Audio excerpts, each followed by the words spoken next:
আজকে আমি একজন আহত সৈনিক।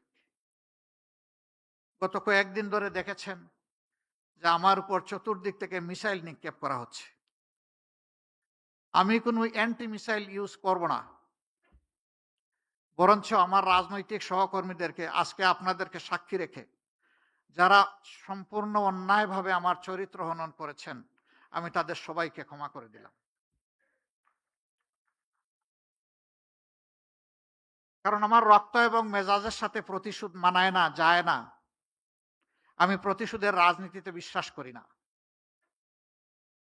আমি বিশ্বাস করি আমি যদি আমার কোনো সহকর্মীকে, বন্ধুকে, ভাইকে তার ভুলের জন্য ক্ষমা করতে পারি, তাহলে আমিও সমাজের কাছে একদিন আমার ভুলের জন্য ক্ষমা আশা করতে পারি।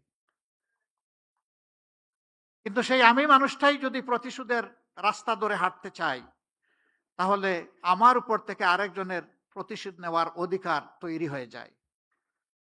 এই প্রতিশোধ, প্রতিহিংসার রাজনীতি করে, করে আমাদের সমাজকে, দেশকে অনেক ক্ষতি করে ফেলেছে।